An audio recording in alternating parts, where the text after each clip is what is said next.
ಓಂ ಗ್ರಂಥ ಮಹಾತ್ಮೆ. ಶ್ರೀ ಸಿದ್ಧಪುರುಷನ ಈ ಪವಿತ್ರ ಚರಿತ್ರೆಯನ್ನು ನಿತ್ಯವೂ ಶ್ರದ್ಧೆಯಿಂದ ಓದುವ, ಕೇಳುವ, ಪೂಜಿಸುವ ಸರ್ವಭಕ್ತರಿಗೆ ಧರ್ಮ, ಅರ್ಥ, ಕಾಮ, ಮೋಕ್ಷಗಳು ಸಿದ್ಧಿಸುವವು.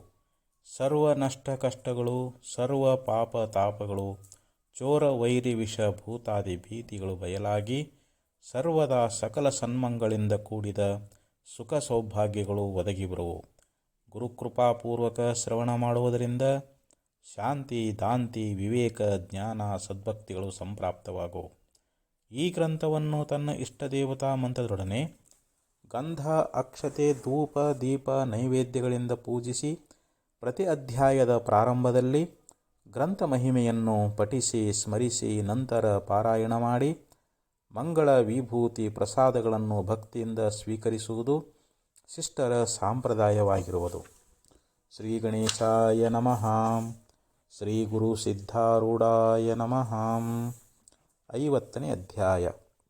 ದುಃಖಮಯ ಸಂಸಾರ ತ್ಯಾಗ ಸಿದ್ಧಪಾದಕ್ಕೆ ಬಂದನು, ಲೆಕ್ಕಿಸದೆ ದೇಹಾಭಿಮಾನವ ಸೇವಿಸಿದ ಸದ್ಗುರುವನು. ಗುರುವ ರಕ್ಷಿಸಲಿಕ್ಕೆ ಹಾವನು ಹಿಡಿದು ಪ್ರಾಣವ ತೊರೆದನು, ಕರುಣೆಯಿಂದಲೇ ಭಕ್ತ ಪಾಲಕ ಯಮನಪುರಿಯಂ ಕರೆದನು. ಶ್ರೀ ಸಿದ್ಧಾರೂಢ ಸದ್ಗುರುವರನು ಪ್ರಾಣಿಗಳ ಮೇಲೆ ಅತ್ಯಂತ ಕರುಣಾಕರನಿರುವನು. ಭಕ್ತನಾದರೂ ತಾನೇ ಎಂಬ ಭಾವದಿಂದ ಅವರನ್ನು ಯಾವಾಗಲೂ ರಕ್ಷಿಸುತ್ತಿರುವನು. ಆತನ ನಾಮವನ್ನು ನಿತ್ಯ ಚಿಂತಿಸುವುದರಿಂದ ಸರ್ವ ಭಯಗಳನ್ನು ಪರಿಹರಿಸುತ್ತಾನೆ. ಹೀಗಿರುತ್ತಾ ಸದ್ಗುರು ನಾಮವನ್ನು ಜಪಿಸುತ್ತಿರುವವನಿಗೆ ಸಂಸಾರ ತಾಪದ್ದೇನು ಮಾತು. ಆತನ ಸೇವೆಯನ್ನು ಅನನ್ಯ ಭಾವದಿಂದ ಮಾಡುವವನ ಚಿತ್ತವು ಶುದ್ಧಿಯನ್ನು ಹೊಂದುತ್ತದೆ. ಆ ಸದ್ಗುರುವಿಗೆ ತನು ಮನ ಧನಗಳನ್ನು ಅರ್ಪಿಸುವವನೇ ನಿಜಜ್ಞಾನವನ್ನು ಪಡೆಯುತ್ತಾನೆ. ತನುವನ್ನು ಗುರುಸೇವೆಗೆ ಹಚ್ಚಬೇಕು. ಗುರುಸೇವಾ ಮಾಡುವುದರಲ್ಲಿ ಗುರು ಆಜ್ಞೆ ಪ್ರಮಾಣ ಹೊರತು ಇತರ ಯುಕ್ತಾಯುಕ್ತ ವಿಚಾರವೇನು ನೋಡಬಾರದು. ಮುಖದಿಂದ ಸದ್ಗುರುನಾಮ ಉಚ್ಚರಿಸುತ್ತಾ ಹೃದಯದಲ್ಲಿ ಆತನ ಪ್ರೇಮವು ತುಂಬಿದ್ದು ಸಂಸಾರ ಭ್ರಮವೇನು ಇಲ್ಲದೆ ನಿಷ್ಕಾಮ ಸೇವೆಯನ್ನು ಮಾಡತಕ್ಕದ್ದು. ನಿಷ್ಕಾಮ ಸೇವೆ ಲಕ್ಷಣ ಏನೆಂದರೆ ಫಲಾಪೇಕ್ಷೆಯೂ ಇರಬಾರದು. ಮನಸ್ಸು ಅಣು ಮಾತ್ರವೇನಾದರೂ ಇಚ್ಛಿಸಿತೆಂದರೆ ಆ ಸೇವೆಯು ನಿಷ್ಫಲವಾಗುವುದು. ಲೌಕಿಕ ಶ್ರೇಯಸ್ಸು ಇಚ್ಛಿಸಿ ಸೇವಾ ಮಾಡಿದ್ದಾದರೆ ಅದು ಅಧಮ ಸೇವಾ ಅನಿಸಿಕೊಳ್ಳುತ್ತದೆ. ಮಾನ ಪಡೆಯುವ ದಿಶೆಯಿಂದ ಮಾಡುವ ಸೇವೆ ಮಧ್ಯಮ ಥರದ್ದಾಗಿರುವುದು. ಸದ್ಗುರುವನ್ನು ತನ್ನ ಸೇವೆಯಿಂದ ಸಂತೋಷಪಡಿಸಬೇಕು. ಆತನು ತುಷ್ಟನಾದರೆ ತನಗೆ ಸುಖವು, ಆತನಿಗೆ ತನ್ನ ಸೇವಾ ಮನಸ್ಸಿಗೆ ಬಾರದಿದ್ದರೆ ದುಃಖಪಡಬೇಕು. ಈ ಭಾವದಿಂದ ಯಾವ ಆತನು ಸೇವಿಸುವನೋ ಆತನದು ಉತ್ತಮ ಸೇವಾ ಅನ್ನತಕ್ಕದ್ದು. ಆದರೆ ಇದಕ್ಕೂ ವಿಶೇಷವಾಗಿ ಉತ್ತಮೋತ್ತಮ ಅನ್ನಿಸತಕ್ಕಂಥ ಸೇವೆಯು ಯಾವುದೆಂದರೆ ನಾನು ಮತ್ತು ನನ್ನದು ಎಂಬುವುದೆಲ್ಲ ಸದ್ಗುರುವಿಗೆ ಅರ್ಪಿಸಿ ಆತನ ದಾಸನಾಗಿರಬೇಕು. ಇಂಥ ಶ್ರೇಷ್ಠ ದಾಸ್ಯತ್ವದ ಲಕ್ಷಣಗಳನ್ನು ಹೇಳುವೆನು, ಶ್ರೋತಾ ಜನರೇ ಕೇಳಿರಿ. ಸದ್ಗುರು ಮುಖದಿಂದ ಹೊರಡುವ ಮಹಾವಾಕ್ಯಾರ್ಥವನ್ನು ಏಕಾಗ್ರ ಮನಸ್ಸಿನಿಂದ ಶ್ರವಣ ಮಾಡಿರಿ. ಅನಂತರ ಏಕಾಂತ ಸ್ಥಾನದಲ್ಲಿ ಅವರ ಅಖಂಡ ಮನನವನ್ನು ಮಾಡತಕ್ಕದ್ದು. ಅದು ಹೇಗೆಂದರೆ ಸ್ವರೂಪದಲ್ಲಿ ಅನುಸಂಧಾನ ಹಿಡಿದು ವಾಕ್ಯ ವಿವೇಚನವನ್ನು ಮಾಡಬೇಕು. ಸೇವಾ ಮಾಡುವುದರಲ್ಲಿ ಯೋಗ್ಯವೆಂಬುದನ್ನು ನೋಡದೆ ಸದ್ಗುರು ಹೇಳುವ ಮೊದಲು ತಾನೇ ತಿಳಿದು ಮಾಡಬೇಕು. ಇತರರು ಮಾಡತಕ್ಕ ಸೇವೆಯೆಂದು ತಾನು ಸುಮ್ಮನಿರಬಾರದು. ಈ ಪ್ರಕಾರ ಸೇವೆಯನ್ನು ಮಾಡುವಾತನೇ ಜ್ಞಾನಾಧಿಕಾರವನ್ನು ಪಡೆಯುತ್ತಾನೆ. ಆತನೇ ಮುಕ್ತಿಕಾಂತೆಯ ಯೋಗ್ಯವರನಿದ್ದು ಆತನಿಗೆ ಬೇಗನೆ ಆಕೆಯು ಮಾಲೆಯನ್ನು ಹಾಕುತ್ತಾಳೆ. ಇಂಥ ಸೇವೆ ಮಾಡುವುದರಲ್ಲಿ ಬಹಳ ಆದರಯುಕ್ತನಾಗಿ ಯಾವಾತನು ಸೇವಿಸಿದನು ಎಂಬುದನ್ನು ಸವಿಸ್ತಾರವಾಗಿ ಹೇಳಬೇಕೆಂದು ಚತುರರಾದ ಶ್ರೋತಾಜನರು ಇಲ್ಲಿ ವಿಚಾರಿಸುತ್ತಾರೆ. ಅದನ್ನೇ ಹೇಳುವೆನು, ಕೇಳಿರಿ. ಶ್ರೀ ಸಿದ್ಧಾರೂಢ ಸದ್ಗುರುನಾಥರು ಸಿದ್ಧಾಶ್ರಮದಲ್ಲಿ ಸ್ಥಿರವಾಗಿರುತ್ತಿದ್ದಾಗ ನಿತ್ಯದಲ್ಲಿಯೂ ಅವರ ಸನ್ನಿಧಿಗೆ ಜನ್ಮಲೆಪ್ಪನೆಂಬ ಸದ್ಗುಣಿಯಾದ ಭಕ್ತನು ಬರುತ್ತಿದ್ದನು. ಸದ್ಗುರು ಪಾದಗಳಲ್ಲಿ ಆತನ ಭಕ್ತಿಯು ನೆಲೆಗೊಂಡು ಗೃಹಕೃತ್ಯದ ಚಿಂತೆ ಎಲ್ಲ ಬಿಟ್ಟನು. ನಿತ್ಯ ಕಾಲದಲ್ಲಿಯೂ ಸದ್ಗುರು ಸಮೀಪದಲ್ಲಿ ಆತನು ಇದ್ದು ಸಿದ್ಧರು ಹೇಳಿದ ಕೆಲಸವನ್ನು ಮಾಡಬೇಕು. ಇಲ್ಲವಾದರೆ ಅವರಿಗೆ ಕೇಳಬೇಕು. ಇಲ್ಲವೆಂದರೆ ಸೇವಾ ಸಿಗುವ ದಾರಿ ನೋಡುತ್ತಾ ಸುಮ್ಮನೆ ಕೂಡಬೇಕು. ಈ ಪ್ರಕಾರ ಇರುತ್ತಿದ್ದನು. ರಾತ್ರಿ ಕಾಲದಲ್ಲಿ ಊರೊಳಗೆ ನೆರೆಯವರಲ್ಲಿ ಹೋಗಿ ನೇಯುತ್ತಿದ್ದು ಹೊಟ್ಟೆ ಸಲುವಾಗಿ ಸಿಕ್ಕುವಷ್ಟರ ಮೇಲೆ ತಾನು ಹೆಂಡತಿ ಕೂಡ ಜೀವನ ನಡೆಸುತ್ತಿದ್ದನು. ಒಂದಾನೊಂದು ದಿವಸ ಮಠದಿಂದ ಮನೆಗೆ ಬಂದ ಕೂಡಲೇ ಆತನನ್ನು ಕುರಿತು ಹೆಂಡತಿಯು ಸಿಟ್ಟಿನಿಂದ ಅನ್ನುತ್ತಾಳೆ, ನೀನು ಸಿದ್ಧರ ಕಡೆಗೆ ಹೋಗಿ ಕುಳಿತರೆ ಮನೆಯ ಚಿಂತೆ ಯಾರು ಮಾಡಬೇಕು? ಮನೆಯಲ್ಲಿ ನಿಶ್ಚಿಂತನಾಗಿ ಊಟ ಸಿಗುತ್ತದೆಂದು ನೀನು ಇಲ್ಲಿಗೆ ಬರುತ್ತಿ. ಹೊಟ್ಟೆಗಾಗಿ ಮಾತ್ರ ಕೆಲಸ ಮಾಡಿಕೊಂಡಿರಲಿಕ್ಕೆ ನಿನಗೆ ನಾಚಿಕೆ ಇಲ್ಲ. ಹಗಲು ಹೊತ್ತಿನಲ್ಲಿ ಏನಾದರೂ ಕೆಲಸ ಮಾಡಿದ್ದಾದರೆ ನನಗೆ ಚಲೋ ಸೀರೆಗಳಾದರೂ ಸಿಕ್ಕಾವು. ಕುತ್ತಿಗೆಗೆ ಎರಡನೆಯವರಿಗೆ ಇರುವಂತೆ ಒಂದು ಬಂಗಾರದ ಸರಿಗೆ ಇಲ್ಲ. ಬೇರೆ ಹೆಂಗಸರು ಇಟ್ಟುಕೊಳ್ಳುವ ನಮೂನೆಯ ಸುಂದರವಾದ ದಾಗಿನೆಗಳೂ ನನಗಿಲ್ಲ.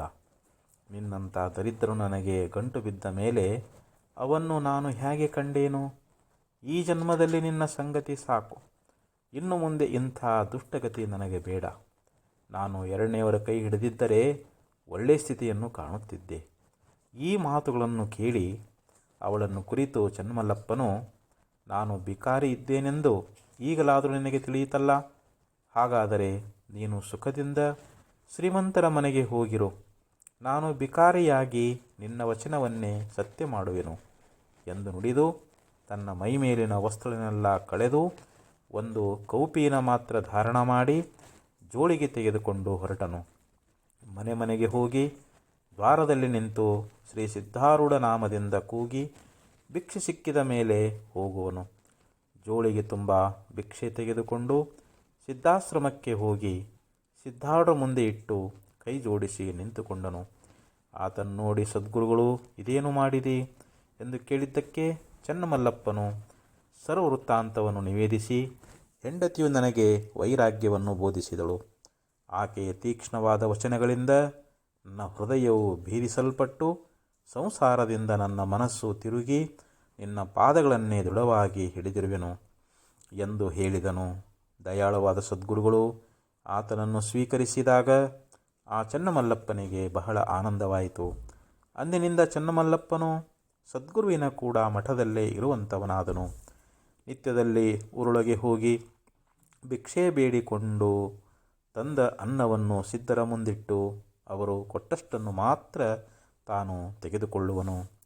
ಚನ್ನಮಲ್ಲಪ್ಪನು ಮನಸ್ಸಿನಲ್ಲಿ ಹೀಗೆ ಚಿಂತಿಸುವನಾದನು, ಗುರು ಸೇವೆಗೋಸ್ಕರ ನಾನು ಇಲ್ಲಿ ಇರುತ್ತಿರುವೆನು. ಆದ್ದರಿಂದ ಗುರು ಸೇವೆಯ ವಿನಃ ನನ್ನ ಜೀವಿತವು ಈ ಲೋಕದಲ್ಲಿ ವ್ಯರ್ಥವಾಗಿರುವುದು. ಗುರು ಸೇವೆಯೊಳಗೆ ಎಲ್ಲ ಸುಖವಿರುತ್ತದೆ. ಅದರ ಅನುಭವವನ್ನು ನಾನು ಪ್ರತ್ಯಕ್ಷ ಪಡೆದುಕೊಳ್ಳುವೆನು. ನಾನು ಈಗ ಗುರುಗೃಹದಲ್ಲಿ ಬಂದು ಬಿದ್ದಿರುವಾಗ ಇನ್ನು ಮುಂದೆ ಈ ದಿವ್ಯ ಚರಣಗಳನ್ನು ಎಂದೂ ಬಿಡಲಾರೆ. ಈ ಪ್ರಕಾರ ಸದ್ಭಾವದಿಂದ ಮನಸ್ಸಿನಲ್ಲಿ ಚಿಂತಿಸಿ ಪ್ರತಿದಿನ ಗುರುಗಳು ಏಳುವ ಮೊದಲೇ ತಾನು ಎದ್ದು ಅವರ ಶಯನಗೃಹದ ದ್ವಾರದಲ್ಲಿ ಅವರು ಎದ್ದು ಹೊರಗೆ ಬರುವ ದಾರಿ ನೋಡುತ್ತಾ ಕೂಡುವನು. ಒಂದು ಪಾತ್ರೆಯಲ್ಲಿ ಬಿಸಿನೀರು ತೆಗೆದುಕೊಂಡು ಧ್ಯಾನಶೀಲನಾಗಿ ಕುಳಿತಿರುವಾಗ ಸದ್ಗುರುಗಳಿಗೆ ಎಚ್ಚರವಾದ ಕೂಡಲೇ ಅವರ ಸಮೀಪ ಹೋಗಿ ಹಸ್ತ ಹಿಡಿದು ಎಬ್ಬಿಸಿ ಮೈಮೇಲೆ ಶಾಲು ಹೊದಿಸಿ ಹೊರಗೆ ಕರೆದುಕೊಂಡು ಬರುವನು. ಅವರು ಶೌಚಕ್ಕೆ ಹೋಗುವಾಗ ತಂಬಿಗೆ ತೆಗೆದುಕೊಂಡು ಹಿಂದಿನಿಂದ ಹೋಗುವನು. ಶೌಚಾಚಮನವಾದ ಮೇಲೆ ಸದ್ಗುರುವರನು ಮುಖ ಪ್ರಕ್ಷಾಳನ ಮಾಡುವಾಗ ಅವರು ಉಗುಳಿದ ನೀರನ್ನು ಒಂದು ಪಾತ್ರೆಯೊಳಗೆ ಹಿಡಿದು ತೀರ್ಥಭಾವದಿಂದ ಅದನ್ನು ಕುಡಿಯುವನು. ಸದ್ಗುರುಗಳು ಮಲಗಲಿಕ್ಕೆ ಹೋಗುವಾಗ ಅತ್ಯಾದರದಿಂದ ಅವರ ಹಾಸಿಗೆ ಹಾಸಿ ಅವರು ಮಲಗಿಕೊಂಡಿರುವಾಗ ಸಾಕೆನ್ನುವವರೆಗೆ ಪಾದ ಸಂವಾದನೆ ಮಾಡುತ್ತಾ ಇರುವನು. ಶಯನಗೃಹದ ದ್ವಾರದಲ್ಲಿ ಹೊರಗೆ ತಾನು ಮಲಗಿಕೊಂಡಿದ್ದು ಒಳಗಿನಿಂದ ಚಕಾರ ಶಬ್ದ ಕೇಳಿದಾಕ್ಷಣ ಎದ್ದು ಒಳಗೆ ನೋಡುವನು. ಚನ್ನಮಲ್ಲಪ್ಪನು ಈ ಪ್ರಕಾರ ಬಹು ಪ್ರೇಮದಿಂದ ಸೇವಾ ಮಾಡುತ್ತಿದ್ದರೂ ಆತನ ಹೃದಯಕ್ಕೆ ತೃಪ್ತಿಯಾಗದೆ ಹೆಚ್ಚಿನ ಸೇವಾದಶೆಯಿಂದ ಆತನು ಯಾವಾಗಲೂ ಆತುರಪಡುತ್ತಿದ್ದನು. ಒಂದು ದಿನ ರಾತ್ರಿ ಕಾಲದಲ್ಲಿ ಈ ಪ್ರಕಾರ ಮಲಗಿಕೊಂಡಿರುವಾಗ ಕಿಂಚಿತ್ ಶಬ್ದವು ಕಿವಿಯೊಳಗೆ ಬಿದ್ದ ಕೂಡಲೇ ಎದ್ದು ನೋಡಲು ಒಂದು ಮಹಾಸರ್ಪವನ್ನು ಕಂಡನು. ಆ ಸರ್ಪವು ಸದ್ಗುರುಗಳ ಶಯನಗೃಹದೊಳಗೆ ಹೋಗುತ್ತಿತ್ತು. ಆಗ ಸದ್ಗುರುಗಳಾದರೂ ಸ್ವಸ್ಥ ಮಲಗಿಕೊಂಡಿದ್ದರು. ಆ ಹಾವನ್ನು ಕಂಡ ಕೂಡಲೇ ಚನ್ಮಲ್ಲಪ್ಪನು ತನ್ನ ದೇಹ ಭಾವವನ್ನು ಮರೆತು ಸದ್ಗುರುಗಳನ್ನು ರಕ್ಷಿಸಬೇಕೆಂದು ಅದರ ಬಾಲವನ್ನು ಹಿಡಿದು ಜಗ್ಗಿ ಹೊರಗೆ ತೆಗೆದನು. ಆಗ ಆ ಸರ್ಪವು ಅತ್ಯಂತ ಕ್ರೋಧಯುಕ್ತವಾಗಿ ಹೆಡೆಯನ್ನು ಎತ್ತಿ ಅವನ ಕೈಗೆ ಕಡಿಯಿತು. ಚನ್ಮಲ್ಲಪ್ಪನು ಅದರ ಕಡಿತಕ್ಕೆ ಲಕ್ಷಿಸದೆ ಅದನ್ನು ತಕ್ಕೊಂಡು ದೂರ ಹೋದನು. ಸಪ್ಪಳವಾದರೆ ಸದ್ಗುರುಗಳು ಎಚ್ಚರಾದಾರು ಎಂಬ ಭಯದಿಂದ ಆ ದೊಡ್ಡದಾದ ನಾಗರಹಾವನ್ನು ದೂರ ಒಯ್ದು ಅದು ಮತ್ಯಾರಿಗಾದರೂ ಕಡಿದೀತೆಂದು ಅದನ್ನು ಕೊಂದು ಬಿಟ್ಟನು. ಹಾಗೆ ತಿರುಗಿ ಬಂದು ಸರ್ಪದಂಶದ ಗೊಡವೇ ಇಲ್ಲದೆ ಮಲಗಿಕೊಂಡನು. ಆದರೆ ಆ ಹಾವಿನ ವಿಷವೇರಿ ಆತನು ಪ್ರಜ್ಞಾಹೀನನಾದನು. ಆಗ ಅಕಸ್ಮಾತ್ತಾಗಿ ಸದ್ಗುರುಗಳು ಎಚ್ಚೆತ್ತು ನೋಡುವಾಗ ಚನ್ಮಲ್ಲಪ್ಪನು ಸ್ವಸ್ಥ ಬಿದ್ದಿರುವನು. ಆತನನ್ನು ಕರೆದಾಗ್ಯೂ ಏಳದಿರುವುದನ್ನು ನೋಡಿ ಅವರಿಗೆ ಆಶ್ಚರ್ಯವಾಯಿತು. ಆಗ ಅವರು ವಿಚಾರ ಮಾಡುತ್ತಾರೆ, ನಾವು ನಿತ್ಯ ಏಳುವಾಗ ಇವನಾದರೂ ಜಾಗೃತನಾಗುತ್ತಿದ್ದನು, ಇವತ್ತು ಈತನ ಆಚರಣೆ ವಿರುದ್ಧವಾಗಿ ಯಾಕೆ ಕಾಣಿಸುವುದು ಎಂದು ಚಿಂತಿಸಿ ಬೇಗನೆ ಹೊರಗೆ ಬಂದು ಚನ್ಮಲ್ಲಪ್ಪನನ್ನು ಹಿಡಿದು ಅಲ್ಲಾಡಿಸಿ ಎಬ್ಬಿಸಲಿಕ್ಕೆ ನೋಡಿದರು. ಎಷ್ಟು ಪ್ರಯತ್ನ ಮಾಡಿದರೂ ಆತನು ಏಳದಿರುವುದನ್ನು ನೋಡಿ ದಿವ್ಯ ದೃಷ್ಟಿಯಿಂದ ವೀಕ್ಷಿಸಿ ಸರ್ಪದಂಶವಾದ ಪೂರ್ಣ ವೃತ್ತಾಂತವನ್ನು ತಿಳಿದುಕೊಂಡರು. ಆಗ ದಯಾಳುವಾದ ಸದ್ಗುರುನಾಥನು, ನನ್ನ ಕಂಟಕವನ್ನು ಇವತ್ತು ಇವನು ನಿವಾರಿಸಿದನು. ದೇಹಬುದ್ಧಿಯ ಬೀಜವನ್ನೇ ಸುಟ್ಟುಬಿಟ್ಟು ಈತನು ಜನ್ಮದ ಸಾರ್ಥಕವನ್ನು ಮಾಡಿಕೊಂಡನು. ಈತನನ್ನು ಈಗ ಸಾಯಗೊಟ್ಟರೆ ಭಕ್ತರಕ್ಷಕನೆಂಬ ಬಿರುದು ವ್ಯರ್ಥವಾಗುವುದು ಎಂದು ಚಿಂತಿಸುತ್ತಾ ಸದ್ಗುರುರಾಯರು ಏನು ಮಾಡಿದರೆಂದರೆ ಶಿವಾಯ ನಮಃ ಎಂದು ಉಚ್ಚರಿಸಿ ತಮ್ಮ ಅಮೃತ ಹಸ್ತದಿಂದ ದಂಶಸ್ಥಾನಕ್ಕೆ ಸ್ಪರ್ಶಿಸಿದರು. ತತ್ಕ್ಷಣವೇ ಚನ್ನಮಲ್ಲನು ಚೇತರಿಸಿ ಎದ್ದು ಸದ್ಗುರುಗಳನ್ನು ಕಂಡು, ಎಂಥ ಗಾಢ ನಿದ್ದೆ ನನಗತ್ತಿತ್ತು.